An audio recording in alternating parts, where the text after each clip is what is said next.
के साथ let's start with our illustrator. और हमने प्रीवियसली एक सिंपल ऑब्जेक्ट बनाया था, एक सिंपल नॉर्मल फ्रेम का ऑब्जेक्ट जिसको हम कहीं पर भी यूज़ कर सकते हैं।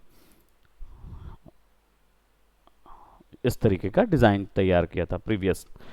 नाउ आज थोड़े से और टूल्स हम देखेंगे अपने इस सेशन में, और इनसे रिलेटेड कुछ आर्ट वर्क देखेंगे जो क्रिएट किए जा सकते हैं। तीन चीज़ें अगर मैं कहूँ इलस्ट्रेटर में जो उसको डिफाइन करती है, यानी उस टूल को, इन तीन चीज़ों का ही यूज़ सबसे ज़्यादा किया जाता है। एक होता है पेन टूल, पेन टूल का सेक्शन कंप्लीटली। दूसरा होता है शेप्स को बेंड करना, यानी शेप्स को आप बुलियंस यूज़ करें, उनके ऊपर बुलियन ऑपरेटर्स यूज़ करें। ये चीज़, दो ही चीज़ें हैं जो डिफाइन करती किसी वेक्टर सॉफ्टवेयर को। ये दो हर वेक्टर सॉफ्टवेयर में अवेलेबल होंगी। ऐसा कोई भी सॉफ्टवेयर या टूल नहीं है जहाँ पे ये दो चीज़ें अवेलेबल ना हो, राइट। तो ये चीज़ हमेशा अवेलेबल रहेगी। तो हम इसी के हिसाब से शुरुआत करेंगे। मैं यहाँ पे एक न्यू फाइल ओपन करूँगा और इस बार हम इसको स्क्वायर में बना रहे हैं। हमने पहले A4 साइज में बनाया, अब हम इसको स्क्वायर में बना रहे हैं। रीज़न क्या है? स्क्वायर में डिजिटल वर्ल्ड पे फ्लोट करने के लिए जो भी आर्ट वर्क होता है वो स्क्वायर में डाला जाता है। इससे क्या होता है, जब आप मोबाइल फ़ोन में सेम आर्ट वर्क ओपन करते हैं या फिर पीसी में ओपन करते हैं तो वो एक्चुअल साइज़ में ऊपर आता है, यानी वो आसानी से स्केल हो सकता है, छोटा भी हो सकता है, बड़ा भी हो सकता है। इसलिए हम इसको स्क्वायर में बनाएंगे अभी। तो अभी हम क्या करेंगे, कस्टम करेंगे पिक्सल। वैसे स्क्वायर के लिए आर्ट एंड इलस्ट्रेशन ऑलरेडी रहते हैं, तो इसमें 1000 क्रॉस 1000 के भी मिल जाते हैं। ओके, ये फोटोशॉप में मिलते हैं, इसमें नहीं मिलते। इसमें हमें नॉर्मल ये वाले पोर्ट्रेट और लैंडस्केप साइज मिल जाता है। लेकिन स्क्वायर के लिए अगर हमें करेक्ट करना है तो थोड़ा सा कस्टम करना पड़ेगा। मैं यहाँ पे पिक्सल पे जाऊँगा और 1024 1024 ये बेसिक हाई क्वालिटी साइज होता है वेबसाइट्स का, ठीक है। तो 1024 रेजोल्यूशन का कोई भी ग्राफिक बनाएंगे ना तो आसानी से किसी भी वेबसाइट पे क्लियर नज़र आएगा, क्योंकि वो छोटे ही बनते हैं। 1024 काफ़ी बड़ा साइज होता है, तो बड़ी चीज़ को जब छोटा करेंगे तो और क्लियर हो जाएगी, छोटी चीज़ को बड़ा करेंगे तो ब्लर होती है, राइट। तो 1024 रखेंगे इसको और क्रिएट करेंगे। कोई मार्जिन देने की ज़रूरत नहीं, क्योंकि अभी प्रिंट का कोई भी प्रोडक्ट नहीं बना रहे हैं। So let's go for create. अब हमारे पास हमारा आर्टबोर्ड जो है वो स्क्वायर आ गया। नाउ अब स्क्वायर आर्टबोर्ड के लिए, जैसे हमने कहा था कि पेन टूल और बाकी टूल्स जो हैं शेप को मोल्ड करने के लिए या बिल्ड करने के लिए अलग अलग टूल्स इसके अंदर दिए हुए हैं। बस यही चीज़ है जो डिफाइन करती है इलस्ट्रेटर को, ठीक है। तो प्रीवियसली हमने जो देखा था कि नॉर्मल शेप्स के साथ क्रिएट करना देखा था, लेकिन शेप्स को बेंड करना, शेप्स को अपने अकॉर्डिंग उसको मोल्ड करना, कट करना, जोड़ना, ये सारी चीज़ें जो हैं वो इलस्ट्रेटर के अंदर दो तरीक़ों से की जाती हैं। एक तरीका होता है पाथ फाइंडर का। जब आप जाएंगे इलस्ट्रेटर में और यहाँ पे पाथ फाइंडर देखेंगे, शिफ्ट कंट्रोल F9 ये शॉर्टकट है। जब इसको दबाएंगे तो आपके पास पाथ फाइंडर का ऑप्शन आ जाएगा। अब यहाँ पे देखिए पाथ फाइंडर में बुलियन ऑपरेशंस दिए हुए हैं। बुलियन ऑपरेशंस क्या थे? जो हमने 10th में पढ़े हुए थे, जब लॉग थ्योरम हम पढ़ते थे, तो दो ज्योमेट्री को आपस में जोड़ना, दो ज्योमेट्री को कट करना, यही बुलियन ऑपरेशन यहाँ भी अवेलेबल हैं। ये जोड़ता है, ये घटाता है, ये इंटरसेक्ट करता है और ये एक्सक्लूड करता है। सेम फोटोशॉप में जो सिलेक्शन का पॉइंट होता था, सेम चीज़ यहाँ पे भी होती है, एग्जैक्टली। सो आज हम उसी का यूज़ करके फिर से एक नेगेटिव स्पेस प्रोडक्ट तैयार करेंगे। Negative space, okay. अब नेगेटिव स्पेस क्या होता है? एक्चुअल में हमने कलर थ्योरीज ऑलरेडी फोटोशॉप में कवर अप की थी, है ना। तो उसमें हमने मोनोक्रोम पढ़ा हुआ था, उसमें कॉम्प्लीमेंट्री कलर थ्योरीज पढ़ी हुई थी। उसके बाद फिर एनालॉगियस और एंटी एनालॉगियस ब्लेंडिंग के लिए, कलर ब्लेंडिंग के लिए यूज़ की जाती थी, उनको भी देखा था। सो यहाँ पे नेगेटिव स्पेस जो होता है वो किन्हीं दो कलर के बीच में होगा, राइट। और उसमें एक बेस होता है और बाकी दूसरा जो कलर होता है वही उसका कटआउट होता है, ठीक है। अगर मैं इसके एग्जांपल्स की बात करूं तो नेगेटिव स्पेस आपको कुछ ऐसा नजर आता है।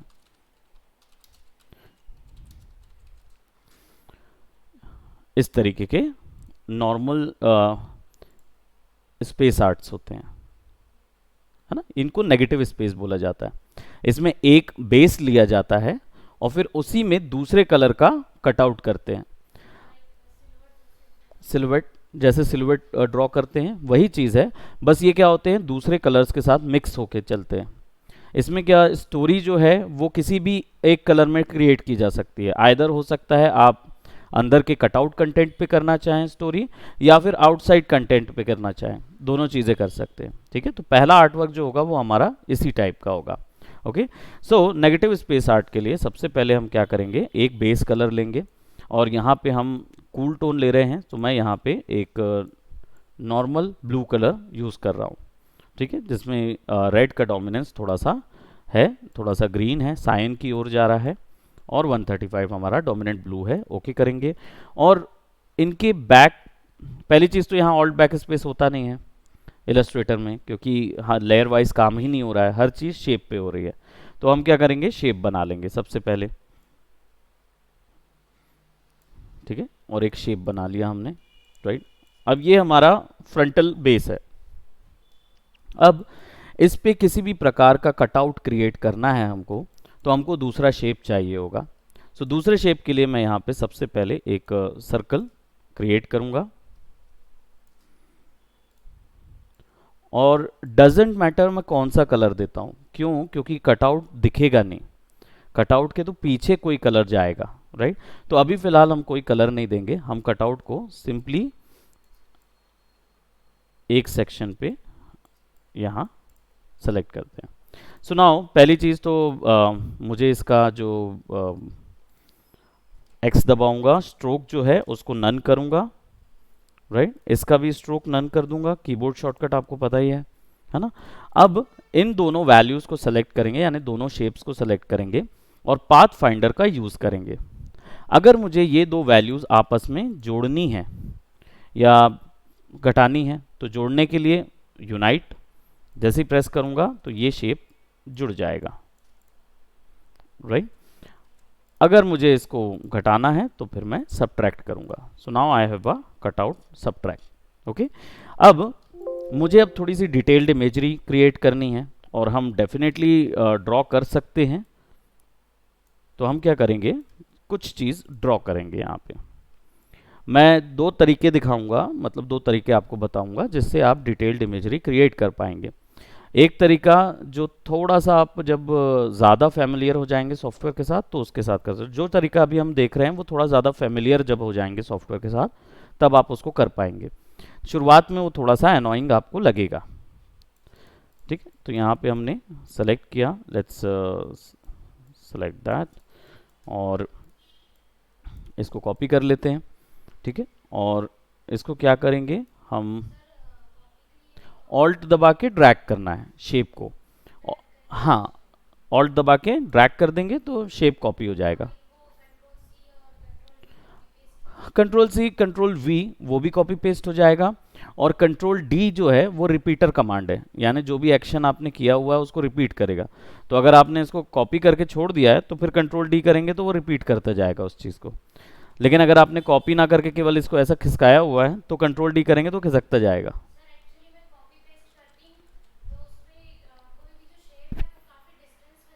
जी, वो कंट्रोल सी कंट्रोल वी से हो रहा होगा, क्योंकि कंट्रोल सी और कंट्रोल वी करते हैं तो वो जो आपका जो स्क्रीन है उसके अकॉर्डिंग वो उसके सेंटर में फेंकने की कोशिश करता है। तो इसलिए कई बार क्या होता है कि आपका ये ऐसा कुछ सेलेक्टेड होगा तो वो इधर सेंटर में फिक्स हो जाएगा।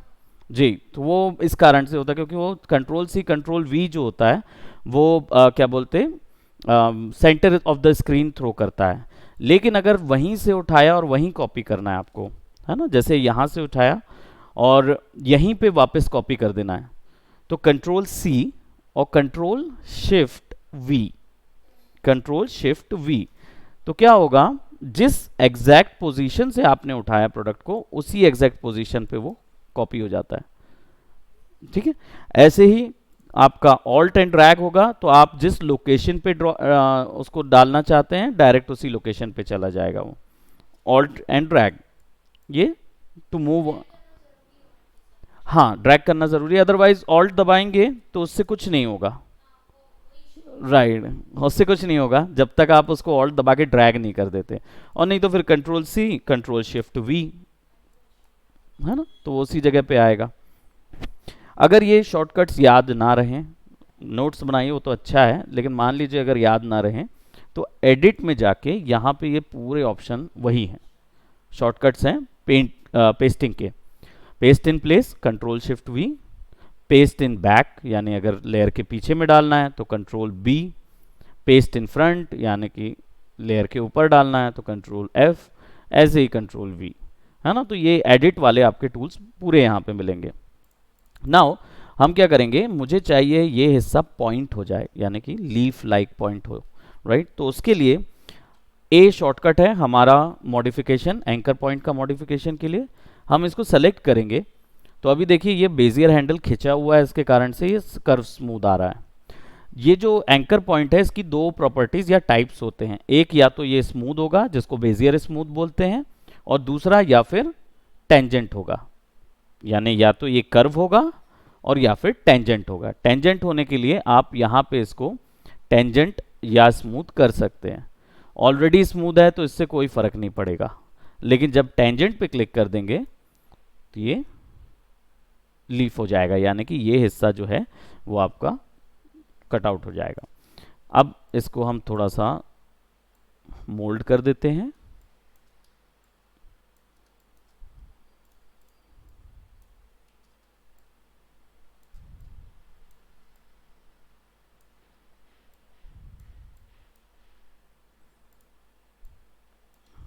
शेप को थोड़ा सा एडजस्ट कर देते हैं, राइट। रैबिट ही बना रहा था मैं। सो हमने क्या किया, उसको थोड़ा सा एडजस्ट कर दिया। अब इस पूरे को सेलेक्ट करेंगे और यूनाइट कर देंगे। यूनाइट करने से क्या हुआ, पूरा एक शेप बन गया। Now you can see, right. अब मुझे चाहिए कि इसकी आईज हम ड्रॉ कर पाएँ, तो आईज ड्रॉ करने के लिए I will be taking this similar, इसको सेलेक्ट करेंगे और टेंजेंट कर देंगे, इसको सेलेक्ट करेंगे टेंजेंट कर देंगे। तो नाउ वी गॉट आईज या लीफ लाइक स्ट्रक्चर। और फिर इन दोनों को सेलेक्ट करेंगे और सब्ट्रैक्ट, तो अब आइज वहां से कट आउट हो जाएगी, है ना। फिर सेलेक्ट करेंगे,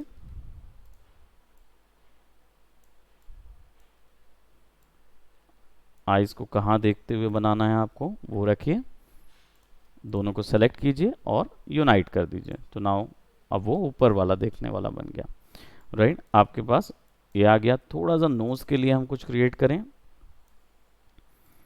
हल्का और ऐसा, then select and unite. So now we've got something like this। और ऐसा ही हम एक इधर पे करेंगे,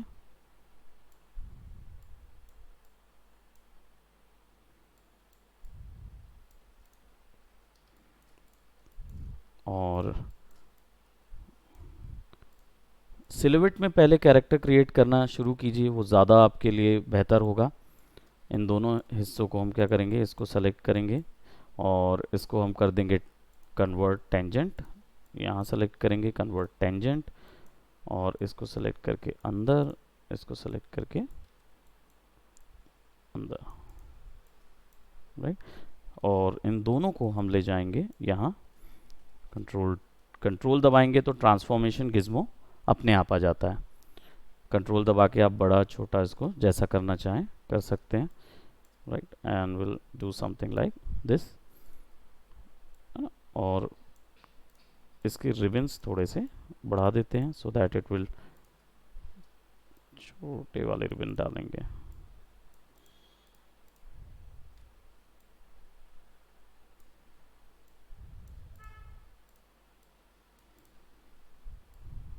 राइट। दोनों को सबको सेलेक्ट कर लेंगे, फिर यूनाइट कर देंगे।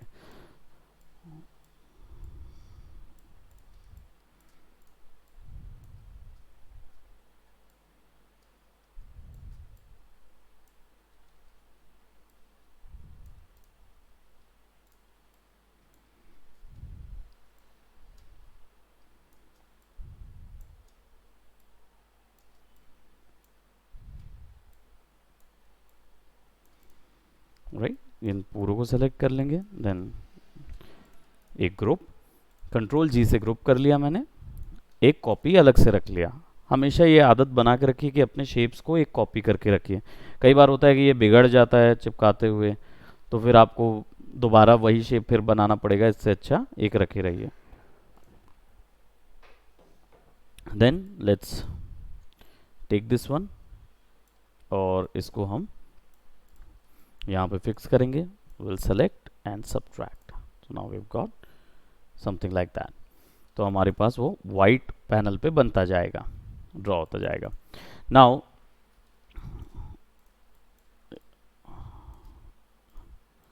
यहाँ पे हम इसके अंदर कुछ अलग अलग शेप्स क्रिएट करेंगे। 1 2 3 4, select, subtract, so now we've got something like that. Select, subtract. Oops.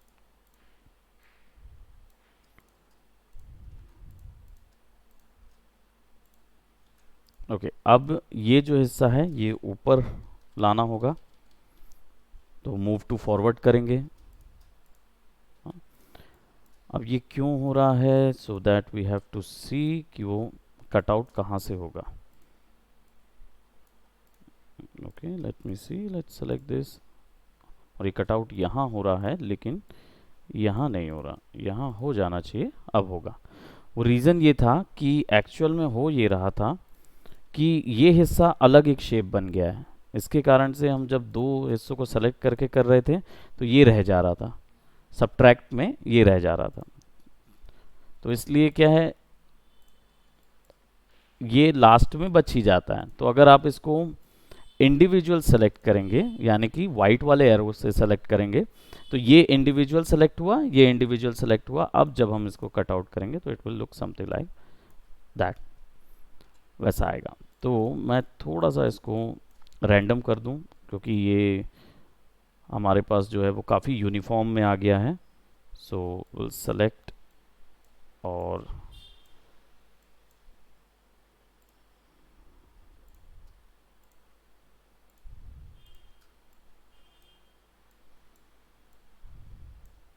हम इसको सबके पॉइंट्स को सेलेक्ट करके इनको छोटा या बड़ा कर सकते हैं, कटआउट पॉइंट्स को भी। ठीक है, इसको छोटा कर देंगे और मैनुअली इनको, या फिर वी सिलेक्शन से क्या होगा, सारा कुछ सेलेक्ट हो जाएगा। अभी और फिर दूसरे मोड से भी इसको कर सकते हैं, पर मैं दूसरे मोड्स को अभी नहीं बीच में लाऊंगा। अभी हम इसको एक सिंपल तरीके से ही ड्रॉ करेंगे।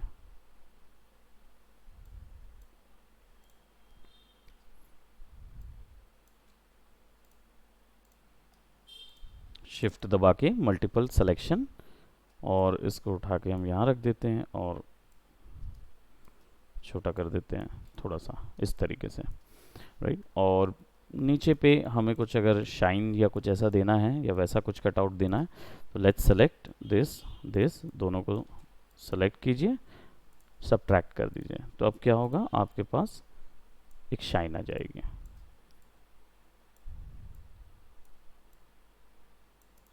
दोनों को select and subtract, so now you will get something like that. अब आपके पास स्टेंसिल तैयार है। ए दबा के दोनों को सेलेक्ट कीजिए और सब्ट्रैक्ट कर दीजिए, तो now you will get something like that, है ना। अब और भी कई शेप्स इसके अंदर आपको मिलेंगे। स्टार शेप्स हैं छोटे छोटे, उनको भी यूज़ कर सकते हैं। सो हम एक कॉन्स्टलेशन जो स्टार होते हैं ना, जिनको बोलते क्या, सप्तऋषि, है ना, कुछ उनको ले लेते हैं, ग्रुप कर लेते हैं, एंड देन हम उनको यहाँ पे रख के विल सब्ट्रैक्ट। ए वाला दबाना होगा इन दोनों को सेलेक्ट किया, इसको सेलेक्ट कर लीजिए and right, so select this one,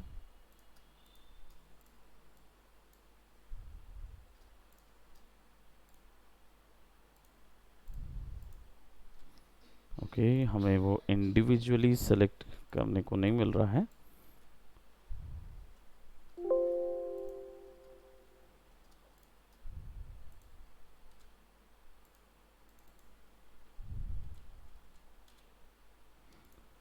okay, तो इसको हम क्या करेंगे,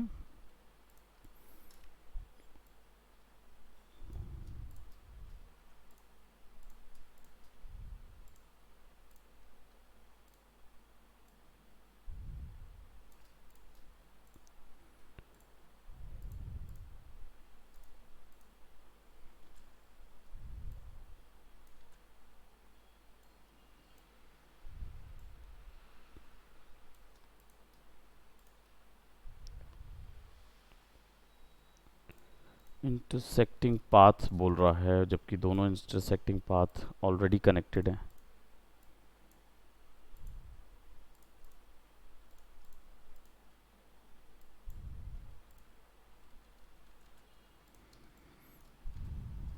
okay, so let's select this और यूनियन करेंगे तो भी ये एक हो जाएगा।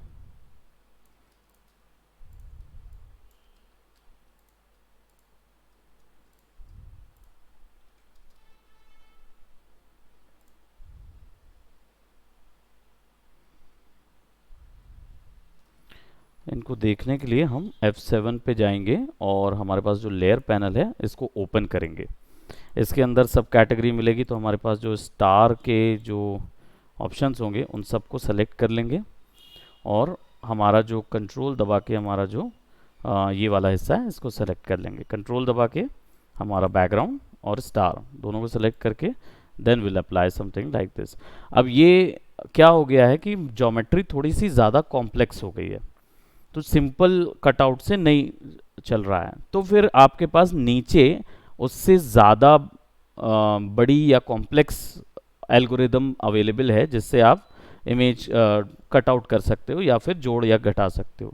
जब कॉम्प्लेक्स हो जाती है, कॉम्प्लेक्सिटी बढ़ जाती है, तो नीचे के फिर यूज़ कर सकते हैं। ट्रिम जो है, ट्रिम करेंगे या डिवाइड करेंगे, ये क्या करेंगे, ये ट्रिम कर देते हैं आपके इस ऑब्जेक्ट को। तो मैं एक मिनट इसको सेलेक्ट करता हूँ, कंट्रोल ऊपर ले जाता हूँ, दोनों को सेलेक्ट करके लेट्स ट्रिम।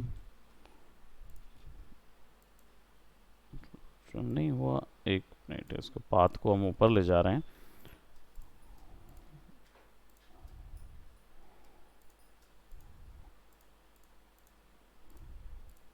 वन टू, ये जो पॉइंट आपको सर्कल यहाँ पे नज़र आ रहा है ये एक्चुअल सिलेक्शन है, राइट। इसका मतलब है कि अगर आप ऐसे भी क्लिक करेंगे ना तो सेलेक्ट हो इसकी गारंटी नहीं होती लेयर की। आप जब इसमें सेलेक्ट करते हैं तभी एक्चुअल लेयर सेलेक्ट होती है। तो ये जो सर्कल यहाँ पे बड़े बड़े दिख रहे हैं इससे सेलेक्ट हुआ है वो, राइट। तो इसको सब्ट्रैक्ट करेंगे तो ये और ज़्यादा कॉम्प्लेक्स हो गया लगता है। इसको सेलेक्ट करते हैं, इसको सेलेक्ट करते हैं, हाँ वो और कॉम्प्लेक्सिटी बढ़ गई थी उसके कारण से, तो हमने फिर लेयर के अंदर जाके उस पॉइंट को सेलेक्ट करके हमने ऐड किया। सो अब हम यहाँ पे भी फिर से थोड़ा सा एक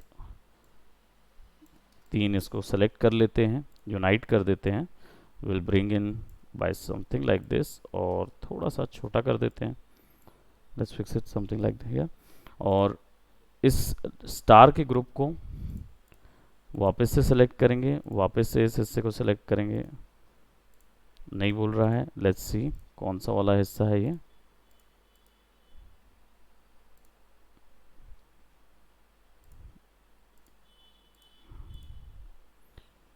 सो ये ग्रुप तो सेलेक्ट हो जाएगा एक बार में, और ये हमारा ये सेक्शन है, तो विल सेलेक्ट दिस, दोनों को सेलेक्ट करेंगे, नो इंटरसेक्टिंग पाथ ऊपर रख देंगे, वो नीचे भी थे तो उनको ऊपर रख दिया, राइट। सो वैसे में भी रख के कर सकते हैं। और यहाँ पे मैं ये जो सेक्शन है स्टार्स का, इनको थोड़ा सा मैं नीचे कर देता हूँ, क्योंकि ये क्या है ऐसे आ जाएं, right. So will select this और इसको सेलेक्ट करेंगे और सब्ट्रैक्ट करेंगे। Now we have got something like that. अब हमने क्या किया, अभी कटआउट करके हमने एक नेगेटिव स्पेस बनाई। अब पीछे के जो डिज़ाइंस हैं उसके लिए हमें फिर से एक बैकग्राउंड चाहिए होगा जिसमें ये कलर्स दिखाई दें अलग तरीके से। सो हम क्या करेंगे, इसके लिए फिर से एक और रेक्टेंगल लेंगे और प्रोबेबली मैं क्या करूँगा, इस रेक्टेंगल के शेप को यहाँ, क्योंकि मेरे डिस्टेंस है डिज़ाइंस में, तो मैं इसका कलर अभी येलो करूँगा। येलो क्यों ले रहे हैं, येलो क्यों लेते हैं ब्लू के ऊपर में, रीज़न,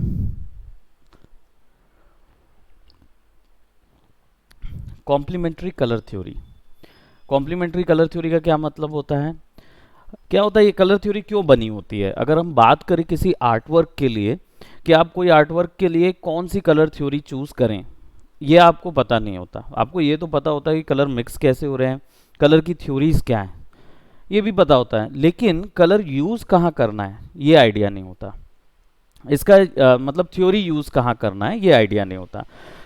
तो जब भी कोई वर्क में आपकी अगर लिमिटेशन है एक कलर की और डिज़ाइन में डेप्थ डालनी है, कहीं पर भी अगर डिज़ाइन में डेप्थ डालनी, चाहे वो पोस्टर हो, चाहे वो आपका मोशन ग्राफिक हो, चाहे किसी भी टाइप का कोई ग्राफिक हो, अगर आपको डेप्थ डालनी है तो फिर आपको मोनोक्रोम यूज़ करना पड़ेगा। वहाँ मोनोक्रोम क्या होता था, एक कलर लेते थे और उसी के डार्क शेड बनाते जाते थे। तो क्या होता है, कोई भी आर्टवर्क चाहे एक ही कलर की बात हो या मल्टीपल कलर्स की बात हो, अगर डेप्थ देना है तो वहाँ पे मोनोक्रोम लगेगा, राइट।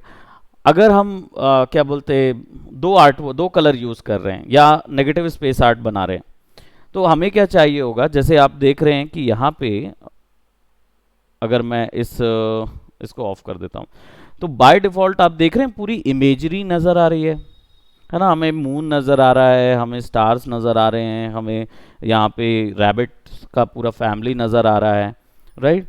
ये क्यों नज़र आ रहा है, इसका रीज़न ये है क्योंकि वहाँ पे वाइट कलर डला है। वाइट कलर क्या है, सबसे ज़्यादा कॉन्ट्रास्ट कलर होता है। कॉन्ट्रास्ट मतलब दो कलर के बीच में डिफरेंस, दो कलर के बीच में डिफरेंस, उनके बीच में कोई ब्लेंडिंग नहीं है, यहाँ पे कोई ग्रेडियंट नहीं डला हुआ है, यहाँ पे वाइट है, यहाँ ब्लू है, ब्लॉक हो गए हैं कलर्स, राइट। सो कई बार क्या होता है, आप ब्लू को लेके उसके पीछे में अगर ब्लू के बजाय ऐसा कोई भी कलर ले लेंगे, जैसे मैं इसको ऑन करता हूँ, ऐसा कोई भी कलर ले लेंगे जिसमें ब्लू डोमिनेंस है, जैसे आप ये कलर ले लीजिए, ब्लू डोमिनेंस है, बाकी सब छोटे हैं, ओके करेंगे और इसी कलर का ये बना लीजिए। अब इसको मैं पीछे ड्रैग कर देता हूं, तो अभी क्या नजर आ रहा है, आपको पर्पल नजर आ रहा है, लेकिन वाइट जितना कंट्रास्ट नहीं नजर आ रहा है, वाइट जितना कंट्रास्ट नहीं नजर आ रहा है। अगर हम इसको सेलेक्ट करें और इसको बड़ा कर दें यहां तक, तो क्या हुआ, दिख रहा है एक नाइट थीम में आर्टवर्क नजर आ रहा है, लेकिन डिटेल्स कम नजर आएंगी। क्यों, क्योंकि ब्लेंडिंग हो रही है, यहाँ पे ब्लू कलर की ब्लू कलर के साथ ब्लेंड हो जा रहा है। लेकिन ज़्यादातर पोस्टर आर्ट वर्क में, पोस्टर्स वगैरह जब बनाते हैं तो कलर थ्योरी कॉम्प्लीमेंट्री यूज़ की जाती है। क्यों, क्योंकि आप हर सब्जेक्ट को क्लियरली दिखाना चाहते हैं, ठीक है। तो अभी फिलहाल जैसे आप इसको ऐसे भी दिखा सकते हैं, ऐसा कोई रूल नहीं है, लेकिन टेक्स्ट आएगा तो टेक्स्ट कॉम्प्लीमेंट्री में आना चाहिए ताकि बहुत आसानी से नज़र आ सके, ब्लेंड नहीं हो, है ना। तो इस थ्योरी को बोलते हैं कॉम्प्लीमेंट्री कलर थ्योरी। बाकी आपने तो वो देखा होगा कलर व्हील में कॉम्प्लीमेंट्री कलर कौन सा होता है, हमें पता है वो चीज़, है ना, डाउट तो नहीं है उसमें। ओके, तुम ओके, चलिए मैं बता देता हूँ। कलर व्हील, राइट, ये कलर व्हील आपका जब इस पे क्लिक करते हैं ना, ये चीज़ होती है, सेम है, राइट। ये स्ट्रिप फॉर्मेट में दिख रहा है, लेकिन ये रेड से रेड तक जा रहा है, तो कलर व्हील है ये कंप्लीटली। अब ये जो कलर व्हील है रेड से रेड तक, तो इसमें कॉम्प्लीमेंट्री कलर फाइंड करना होता है किसी भी कलर का, तो आप उस कलर के जस्ट अपोजिट का कलर देखते हैं। तो जो उस कलर का जस्ट अपोजिट होगा वो उसका 100% कॉम्प्लीमेंट्री होगा, 100%। 100% कॉम्प्लीमेंट्री दैट मीन्स उनके बीच में डिफरेंस किसी भी हद में नजर आ जाएगा, राइट। लेकिन अगर आपको उसी के आसपास के कलर लेने हैं तो ये समझिए 90% कॉम्प्लीमेंट्री हैं, ये 80% कॉम्प्लीमेंट्री हैं, राइट। और ऐसे ही सारे डिफरेंट, रेड का ग्रीन हो जाता है, ब्लू का ऑरेंज हो जाता है, येलो का मैजेंटा हो जाता है, राइट। ऐसे ही सारे के सारे कलर, सायन का ये लेमन ऑरेंज या क्या रेड ऑरेंज बोलेंगे इसको, है ना। तो ये एग्जैक्टली 100% कॉन्ट्रास्ट देंगे आर्ट वर्क में। इसको बोलते हैं कॉम्प्लीमेंट्री कलर थ्योरी, राइट। तो जिसमें पता लगाना होता है, क्या होता है कि कई बार आप ब्लू लिया और आपने ग्रीन ले लिया, क्योंकि देखिए दिखेंगे तो दोनों ही अलग अलग, लेकिन अगर आप ग्रीन ले लेंगे तो आपका कलर भिड़ंगा हो जाता है। क्यों भिड़ंगा हो जाता है? क्योंकि बैलेंस नहीं बन पाता, उसमें बैलेंस ही नहीं है। यहाँ से यहाँ नहीं कूद सकते आप, लेकिन यहाँ से यहाँ जाएंगे तो एकदम प्रॉपर 100% बैलेंस वर्क बनेगा। फिर इसके बाद यहाँ से ये कलर ले सकते हैं, फिर यहाँ जा सकते हैं। नहीं समझे? समझ गया ना? क्योंकि ये चीज़ ऐसे ही यूज़ होगी, पहले 100% बैलेंस देना होगा, उसके बाद ब्लेंडिंग क्रिएट करनी होगी, अगर कभी क्रिएट करना है तो।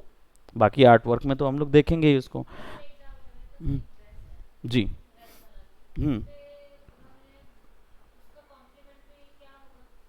ग्रीन 100% कॉम्प्लीमेंट्री है। अब उन्होंने ब्लू कलर एम्ब्रॉयड किया होगा तो वो ऐसे आ रहे होंगे। इस थ्योरी को क्या बोलते हैं? एनालॉगियस कलर थ्योरी बोलते हैं। जब ब्लेंड क्रिएट करना होता है, अभी जैसे आप खुद अपने ड्रेसअप देखिए, आपने ग्रीन कलर का बेस लिया हुआ है ना, थोड़ा लाइट ग्रीन हम अगर बोलें उसको, लेकिन आपकी चुन्नी जो है वो कंप्लीट रेड डोमिनेंस कर रहे हैं। तो ग्रीन और रेड का डोमिनेंस क्या होता है? बैलेंस भी होता है और कॉन्ट्रास्ट भी होता है। बैलेंस एंड कॉन्ट्रास्ट बहुत मैटर करता है ना। अगर बैलेंसिंग नहीं होगा ना तो वो दोनों कलर दिखेंगे तो अलग अलग, लेकिन मैच नहीं करेंगे। मैच नहीं, जिसको हम लोग मैचिंग बोलते हैं ना, कि दोनों में बैलेंस नज़र आ रहा है। कलर ब्लॉकिंग हमेशा ऐसी नहीं होती कि एक कलर लिया और फिर उस कलर का कोई भी दूसरा कलर डाल दिया, वो नहीं है। बैलेंसिंग करने के लिए कॉम्प्लीमेंट्री बिल्कुल एग्जैक्ट होना चाहिए, है ना। तो ये ऐसे ही आपके जैसे चुन्नी का जो कलर है वो लाइट ही रखा गया है, लाइट पिंक रखा है, डार्क पिंक नहीं रखे हैं। डार्क पिंक रखते तो गंदा लगता उस पर, लेकिन लाइट पिंक रखा गया है और आपका लाइट सूट है। ये कलर आप जो पहन रहे हैं ये इंडियंस और एशियन में बहुत चलता है, एशिया में, लेकिन आप वेस्टर्न चले जाएंगे ना, वहाँ नहीं यूज़ करते, कॉन्ट्रास्ट नहीं पसंद करते वो, तो वो ब्लेंडिंग पसंद करते हैं। तो उन्होंने ब्लैक शर्ट पहना है तो वो ब्लैक जीन्स ही पहनना पसंद करेंगे उसके साथ। जैसे हम लोग अगर पहनते तो हम लोग ब्लैक के साथ कोई दूसरा कॉन्ट्रास्ट पहनना पसंद करते हैं, लाइट कलर या एग्जैक्टली जो अलग नज़र आए। इसमें एक चीज़ और है, ब्लैक और वाइट, ये दो कलर्स हैं जो किसी के साथ भी 100% कॉन्ट्रास्ट दे सकते हैं, ब्लैक और वाइट। तो अगर कभी ध्यान ना आए या पता ना चले कि कौन सा कलर बैलेंस करना है तो ब्लैक या वाइट डाल दीजिए, ऐसा रहता है ना। तो अब हम जैसे यहाँ पे आ गए हैं तो हम ब्लू का कॉम्प्लीमेंट्री ऑरेंज है, हम इसके ही कॉम्प्लीमेंट्री कलर लेंगे। सो अगर मैं इसको ऑरेंज पे रखता हूँ, राइट, और इसका शेप बनाते हैं,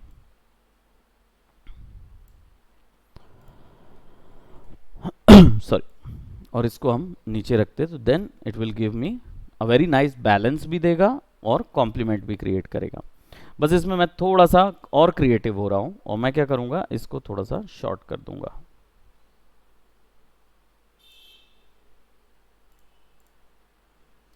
और ये वाले को डिलीट कर देंगे हम, यहाँ से क्लिक करके ड्रैग कीजिए, डिलीट दबा दीजिए। और अब हम क्या करेंगे, थोड़ा सा क्रिएटिव आर्ट वर्क करेंगे। तो हम यहाँ पे कोई भी कलर ले सकते हैं, मैं यहाँ पे सर्कल ले रहा हूँ, और इस सर्कल शेप को हम क्या करेंगे, एक दूसरा फिल देंगे। फिल यहाँ से भी दे सकते हैं, सेलेक्ट करके कोई भी कलर, ये भी अवेलेबल है, या फिर आप यहाँ से पुट कीजिए। मैं इसको थोड़ा सा येलोइश सा क्रिएट कर रहा हूँ, राइट। और इस एलिप्टिकल शेप को हम ड्रैग करके नीचे रख देंगे, डिफरेंट कलर आ जाएगा। अब यहाँ पे थोड़ा सा हम साइन यूज़ करेंगे फॉर स्टार्स,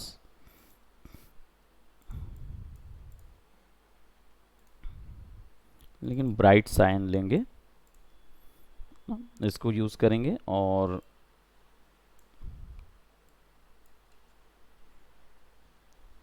सेलेक्ट,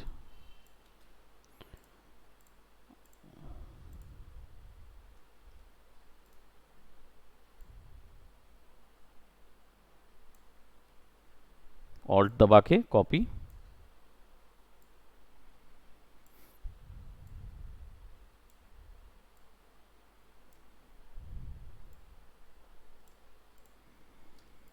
तो हमने अलग अलग कलर्स के सिलुएट्स बना लिए, right. It's up to us कि हम उसको कैसा देना चाहते हैं, कैसा बनाना चाहते हैं, वो हमारे ऊपर रहेगा। यहाँ पे मैं अगर थोड़ा सा एक बार ट्राई करके देखें कि इसको ऊपर लगा के आप कलर बैलेंसिंग चेक कर सकते हैं कौन सा ज़्यादा बेटर लग रहा है उसके साथ। तो मुझे जहाँ तक लग रहा है कि why don't we give it something like this,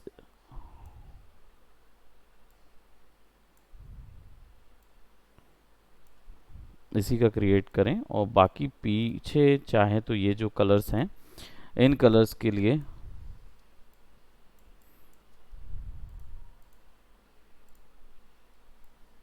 okay ये कलर है, इस कलर को हम प्रोबेबली अगर चाहें तो इनमें फिक्स कर सकते हैं।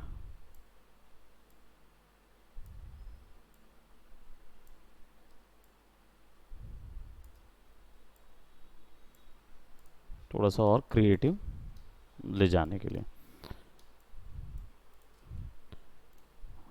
देन अब कोई भी टैग या बिना उसके तो ये रहेगा नहीं अगर कोई भी आर्ट वर्क आप बना रहे हैं। सो मैं सबसे ज़्यादा पसंद करता हूँ कि मैं शिफ्ट एक्स कर दूँ। शिफ्ट एक्स से क्या होगा, स्ट्रोक बन जाएगा। और बॉर्डर देना मुझे अच्छा लगता है आर्ट वर्क में। तो स्ट्रोक जो है इसकी भी 3 टाइप्स के स्ट्रोक आप बना सकते हो। जब आप इसमें क्लिक करेंगे तो ये सेटिंग्स होती है स्ट्रोक की।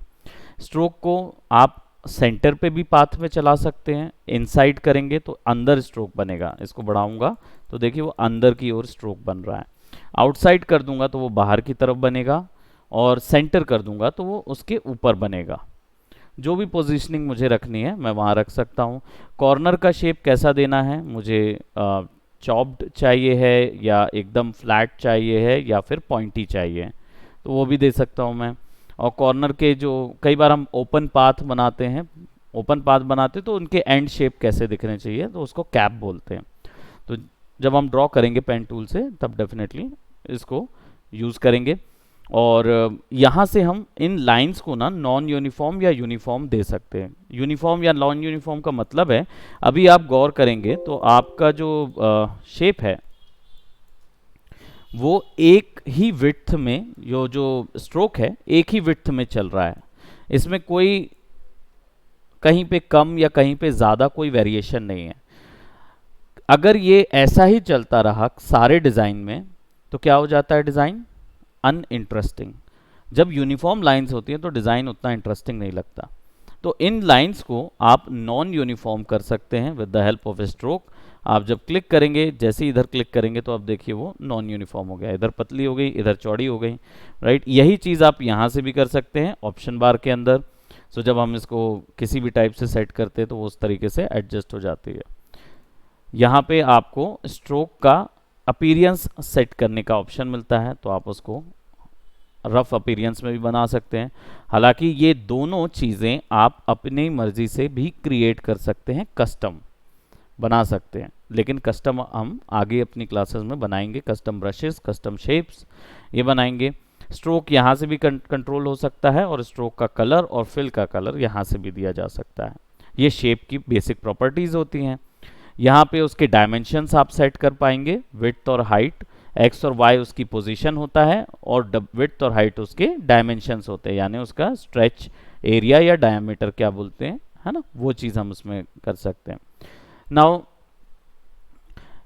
रेफरेंस पॉइंट जो है वो इसी को डिनोट करता है सॉरी। तो आप इसको यहाँ से भी यूज़ कर सकते हैं रेफरेंस, कि कहाँ से आपको इसको स्केल करना है या उठाना है वो भी आप सेट कर पाएंगे। इससे लोकेशन पॉइंट सेट हो जाते हैं। स्ट्रोक वैल्यू जो है वो आप ये जो वैल्यू है ये इसकी कॉर्नर टाइप वैल्यू है, तो आप कॉर्नर को कैसा देना चाहते हो वो सेट कर सकते हैं, और फिर वो कितना डेप्थ होगा वो भी सेट कर सकते हैं, राइट। एक स्टोरी बुक की तरह वो भी सेट हो जाएगा। देन यहाँ पे आपके पास शेप का विड्थ और साइज वो भी ऑप्शन है, दोनों चीज़ सेम है यहाँ पे और यहाँ दोनों सेम है। दोनों वैल्यूज़ इसलिए दी गई हैं क्योंकि ये अगर आप विड्थ और हाइट से अच्छे से समझ पाएँ तो विड्थ और हाइट से समझिए, या आइकॉन्स बेस्ड समझ पाते हैं तो समझिए। यहाँ पे इनका अलाइनमेंट होता है, तो alignment art to selection, art selection to art board. ये बेसिकली क्या होता है, इसको पोजीशन करने का तरीका होता है। फॉर एग्जांपल अगर मैं दो शेप लूँ, लेट्स जस्ट से मेरे पास एलिप्टिकल टूल है और मेरे पास एक वर्टिकल ऑब्जेक्ट है। अब इन दोनों को मैं यहाँ रखता हूँ, ठीक है। अब अगर मुझे इन दोनों को एक दूसरे के रिस्पेक्ट में सेंटर में करना है, यानी कि मुझे सर्कल के सेंटर पे इसको ले जाना है या इसको सर्कल के सेंटर पे ले जाना है, तब मुझे यहाँ पे अलाइन टू सिलेक्शन करना होगा। यानी जो मैंने सिलेक्शन सेलेक्ट किए हुए हैं उन्हीं के थ्रू अलाइन करेंगे। तो अगर मैं इसको लेफ्ट करूँगा तो सर्कल के लेफ्ट में आ जाएगा वो, अगर मैं इसको सेंटर करूँगा तो दोनों एक दूसरे के सेंटर पे आ जाएंगे, राइट करूँगा तो दोनों एक दूसरे के राइट पे आ जाएंगे, यानी उनके राइट पॉइंट पे सेलेक्ट हो जाएगा। वैसे ही टॉप सेंटर यानी हॉरिजॉन्टल सेंटर और वर्टिकल सेंटर दोनों चीज़ हो जाएगी। अब यहाँ पे जो दिख रहा है आपको ये है कि सारे सामने वाला ऊपर आ जाए, सामने वाला नीचे आ जाए, उसके हिसाब से अलाइनमेंट होती है। वैसे ही ये भी सेंटर लेफ्ट राइट। अब ये ऑलरेडी इस पोजीशन पे आ चुके हैं कि ये सारी वैल्यूज़ अब काम नहीं करेगी, आपको फिर यहाँ से कुछ हटाना पड़ेगा उसका, फिर उसके बाद आप देंगे आई थिंक ये वाला था क्या, सेंटर में तो ऑलरेडी है तो वो सेंटर पे आ जाएगा, ओके। लेकिन अगर आपको चाहिए कि ये इन दोनों की पोजीशन पूरे आर्ट बोर्ड के सेंटर और आर्ट बोर्ड के टॉप या लेफ्ट या राइट साइड में हो, तब आपको यहाँ से क्लिक करके इसको आर्ट बोर्ड करना होगा। तब आप जैसे ही साइड करेंगे तो पूरा ग्राफिक साइड हो जाएगा, जैसे ही आप उसको सेंटर करेंगे तो पूरा ग्राफिक हॉरिजॉन्टली सेंटर आ जाएगा, वर्टिकल सेंटर करेंगे तो एग्जैक्ट सेंटर पोजीशन पे आ जाएगा, राइट करेंगे तो राइट पे आ जाएगा, है ना। ऐसे ही टॉप एंड बॉटम एग्जैक्टली वो उस पोजीशन पे फिक्स हो जाएगा, ठीक। सिमिलर अब ये दोनों को डिस्ट्रीब्यूट करेगा एक दो कॉर्नर पे, ये डिस्ट्रीब्यूटर है, वर्टिकल डिस्ट्रीब्यूटर, हॉरिजॉन्टल डिस्ट्रीब्यूटर, यानी दो सिलेक्शन लिए तो दोनों में से इक्वली दोनों सिलेक्शन में एक को राइट एक को लेफ्ट ऐसा कर देगा। एल्गोरिदम है तो आप यूज कर सकते हैं कि मल्टीपल डिस्ट्रीब्यूट करना हो तो ये तो जो भी बाद में सेलेक्ट हुआ रहेगा वो पहला पॉइंट होगा, और जो जो पहले आपने सेलेक्ट किया होगा वो दूसरा पॉइंट, यानी पहला वाला ऑब्जेक्ट मूव करेगा, दूसरा वाला ऑब्जेक्ट वहीं रह जाएगा, ठीक है। ऐसे करके आप उसको यूज कर पाएंगे। इसको बंद कर देते हैं। सो नाउ हमारे पास एक आर्ट वर्क आ गया है, ठीक है। अब इसको चाहें तो क्योंकि वो ठीक आया तो हम इसको डिलीट कर देते हैं, राइट। थोड़ा सा हम इसमें और नकाशी कर देते हैं अगर हमें चाहिए है तो, विल डू सम मोर, और इसको सेलेक्ट करेंगे और इनको हम क्या कर देंगे, कन्वर्ट।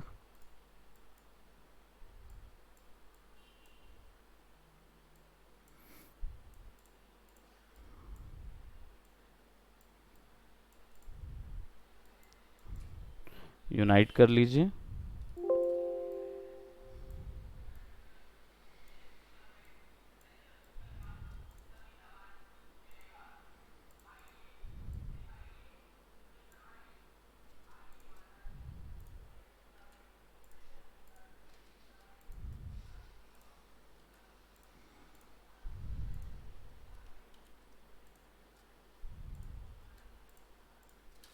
ऊपर ले आते हैं।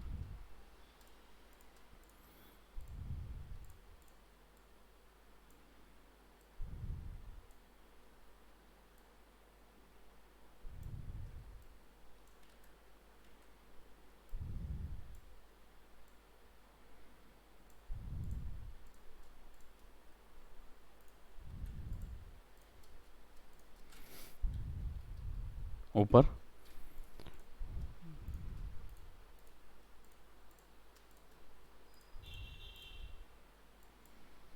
थोड़ा सा हमने उसको घास या वैसे कुछ शेप देना है, उसको अनइवन नहीं किया हमने, हमने नॉर्मल इसको रखा हुआ है।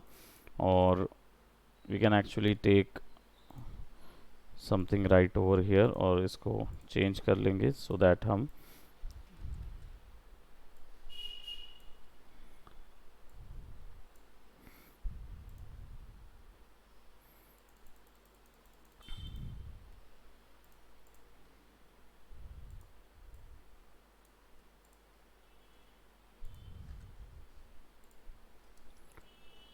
कीबोर्ड से डिलीट एंकर पॉइंट को सेलेक्ट करके तो उतना पॉइंट डिलीट हो जाएगा।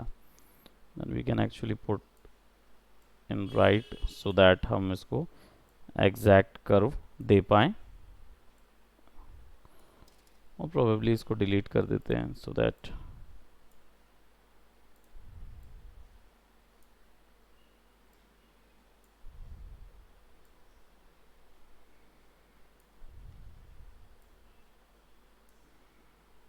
एक बेस देने के लिए जनरल लाइंस का यूज़ कर लेते हैं कि हमको अगर कोई ऐसा बेस देना है डिज़ाइन के लिए। आप इस डिज़ाइन को पीछे लगा दीजिए,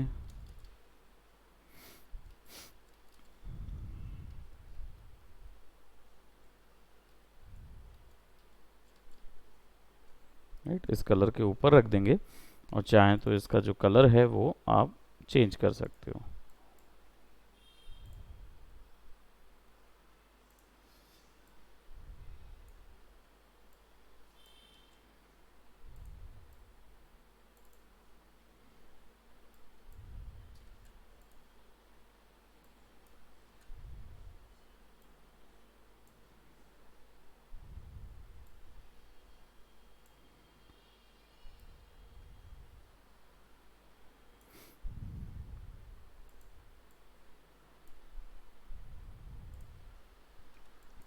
मैं जनरली थोड़ा सा इस तरीके से एक लाइन दे देता हूँ, और डिपेंड करता है आप कितनी डिटेल्स देना चाहते हैं वहाँ पे। अगर आप मल्टीपल लाइंस देना चाहते हैं तो मल्टीपल लाइंस भी क्रिएट कर पाएंगे। और इसको छोटा करके कंट्रोल डी भी करते हैं तो एक अलग सेपरेट शेप आ जाता है। डोंट वरी अबाउट दीज, क्योंकि हम इनको डिलीट भी कर सकते हैं। हम सिंपली इन सब को, अब ये स्ट्रोक्स हैं सारे के सारे, तो ये ऐसे डिलीट नहीं होंगे। अगर शेप रहेंगे तो हम डिलीट कर पाएंगे, बट स्ट्रोक है तो डिलीट नहीं होंगे। हम इनको मास्क कर सकते हैं। मास्किंग हम डेफिनेटली आगे देखेंगे, क्योंकि अभी फ़िलहाल हमारा ज़्यादा ऑप्शंस हम जाते जाएंगे तो फिर कहीं थोड़ा सा कन्फ्यूजन ना हो इस चीज़ में। सो हम इसको ऐसा करते हैं। अगर ये लाइंस पे भी आपको थोड़ा सा अपीयरेंस चेंज करना है तो स्ट्रोक में डैश्ड लाइन भी होती है, इसको सेलेक्ट करेंगे ना तो आप कट ऑफ क्रिएट कर सकते हैं। और कितना गैप देना है डैश के बीच में तो आप इसको 10 कर देंगे तो वो उतना 10 पॉइंट्स का गैप आ जाएगा बीच में।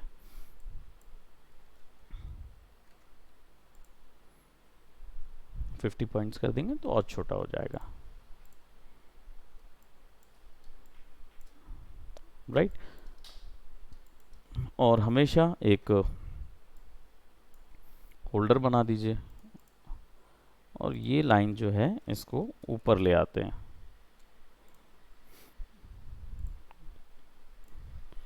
और ये जो होल्डर बना हुआ है इसको हम शेप में शिफ्ट कर देते हैं, ठीक है। और इसी के ऊपर control C control shift V दबाएंगे और इसको थोड़ा सा आगे खींच देंगे ऊपर वाले को, और नीचे वाले को हम कर देंगे हल्का सा डार्क। तो हमारे पास क्या आ जाएगा, उसका शेडो बनने लगेगा।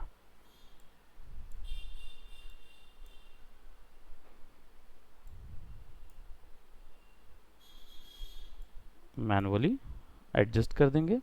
और शेडो के लिए आप चाहें तो पूरा ब्लैक दे सकते हैं सो दैट वो बिल्कुल डेप्थ में नज़र आएगा, या फिर आप इसको हल्का कलर डल दे सकते हैं ताकि वो सटल वे में नज़र आए। यहाँ से ओपेसिटी भी आपके पास ऑप्शन है, तो इसको सेलेक्ट करके कम कर सकते हैं। तो ओपेसिटी से क्या होगा, उसका कलर जो है वो हल्का फेड हो जाएगा। तो अपीयरेंस में फिल, स्ट्रोक, ओपेसिटी ऑप्शन मिलता है। इसमें एफेक्ट्स भी होते हैं, तो हम लोग एफेक्ट्स को बाद में देखेंगे। अब टेक्स्ट जो है वो टी शॉर्टकट है, तो हमारे पास टेक्स्ट ऑप्शन भी है, आपको बस क्लिक करना है। नाउ टेक्स्ट जो है वो दो तरीके से यूज़ हो सकता है। एक है जब आप कोई पाथ बनाते हैं, जैसे फॉर एग्जांपल हमारे पास ये जो लाइन का पाथ बना हुआ था, अगर मैं इस लाइन को कॉपी कर लेता हूँ, राइट, तो टेक्स्ट इसके ऊपर चल सकता है। तो जब आप टेक्स्ट को सेलेक्ट करते हैं, टी शॉर्टकट है, जब इसको दबाते हैं तो देखिए बहुत सारे टेक्स्ट ऑप्शन हैं। ये बाकी के जितने टेक्स्ट ऑप्शन हैं ये सब इससे कंट्रोल हो सकते हैं अकेले, राइट। तो ये मास्टर टूल है और ये उसके इंडिविजुअल पॉइंट्स हैं। तो अगर इंडिविजुअल आपको चाहिए तो इंडिविजुअल भी सेलेक्ट कर सकते हैं। तो टाइप ऑन पाथ टूल या टाइप टूल, इसका आइकॉन देख लीजिए, टी पे कर्व बना हुआ है। ये जब आप इधर ले जाएंगे तो ऐसे ही बन जाएगा, आपके कर्सर पे एक कर्व बन जाएगा। तो जब आप जैसे ही इसको क्लिक करेंगे तो आपका टेक्स्ट जो है वो उसके ऊपर आ जाएगा। हाँ, तो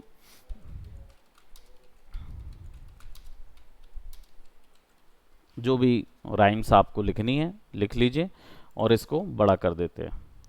अब देखिए ये टेक्स्ट जो है वो नीचे आ रहा है, उल्टा आ रहा है। अगर आपको इसको उस तरफ देना है तो जब भी आप मूव टूल सेलेक्ट करेंगे, आप मूव टूल के आगे देखेंगे तो आपको एक छोटी सी ब्लू लाइन नज़र आएगी। इस ब्लू लाइन को जब आप क्लिक करके ड्रैग करेंगे ना, तो इसको आप यहाँ ड्रैग कर सकते हैं। और जब आप इसको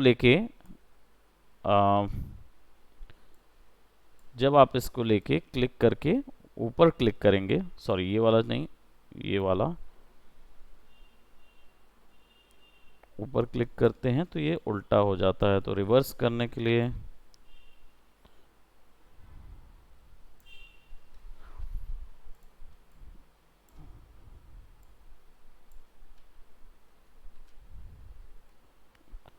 we have selected type on path,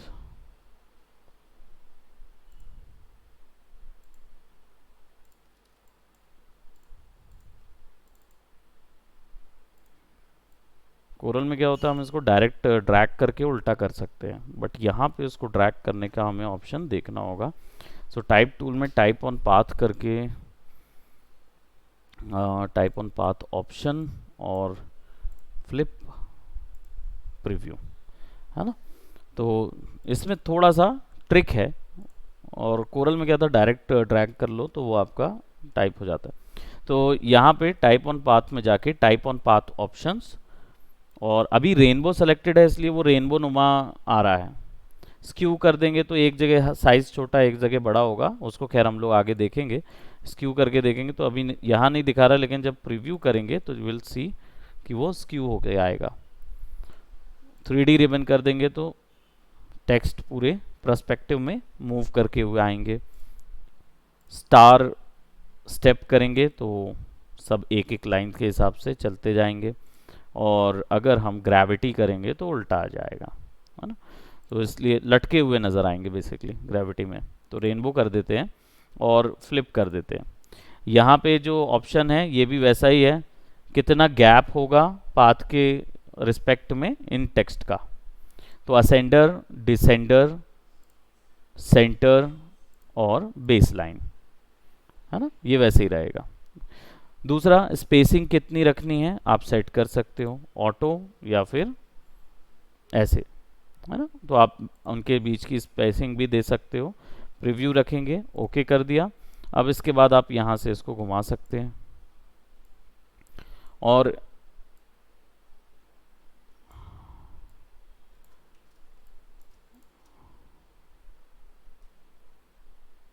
ये जो सेक्शन है ये इसको ऐसे ही फ्लिप कर देता है। वही मैंने बोला कि इसमें भी टूल है, वो मुझे दिख नहीं रहा था, बट ये जो टूल है ये इसका फ्लिप है। पर इसको कॉपी करके, एक मिनट, कॉपी हो गया है ऑलरेडी वो, हाँ, तो आप कैसे भी उसको नीचे ड्रैग करोगे, ऊपर ड्रैग करके उसको फिक्स कर सकते हो।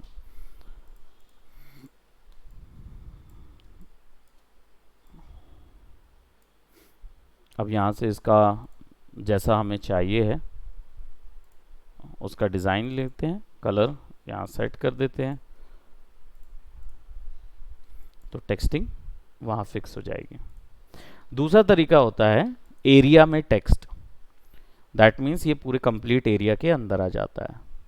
तो इसके लिए जब आप एरिया टाइप टूल सेलेक्ट करते हैं या टाइप टूल पे ही जाते हैं और जैसे ही इसके पाथ पे जाते हैं तो देखिए अब सर्कल बनने लगा है। पहले क्या था, वो कर्व बनता था, अब कर्व की बजाय सर्कल बन रहा है। तो जब इस पर क्लिक करेंगे ना तो पूरा इसी के अंदर आएगा।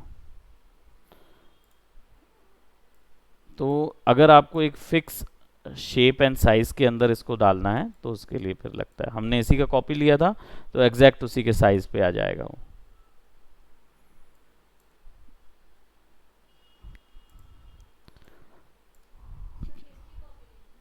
हमने ये इसका शेप लिया था ना, ये इसका, ये तो ये जो टाइप है वो एक्चुअली बाय डिफॉल्ट आता है। ये लोरम इप्सम टाइप होता है ना फोटोशॉप में, लोरम इप्सम, इसका मतलब होता है ये एक गार्बेज टेक्स्ट है। स्पेनिश लैंग्वेज में लिखा हुआ है तो इसका मतलब होता है ये एक गार्बेज टेक्स्ट है जिसको हमने ऐसे ही लगा दिया, ऐसे करके उसने पूरा लिखा हुआ है। तो ये गार्बेज वैल्यूज़ हैं पूरी। तो आप इसको बाद में एक बार जैसे आपने लगा लिया, अब इसके बाद आप कितना भी इसमें टेक्स्ट बढ़ाएंगे ना दिखेगा नहीं, लेकिन यहाँ पे एक रेड आइकॉन आ जाएगा, है ना। तो ये रेड आइकॉन जो है ये बताता है कि टेक्स्ट ज़्यादा हो गया है ग्राफिक के हिसाब से। तो उसको कैसे फिक्स करना है वो जब हम टेक्स्ट के लिए काम करेंगे तब देखेंगे। इरेज कब करना है, कर सकते हैं, ये तो नॉर्मल है, टेक्स्ट है वो तो, है ना। जैसे फोटोशॉप में करते थे वैसे ही इसमें भी करेंगे। देखो डिलीट,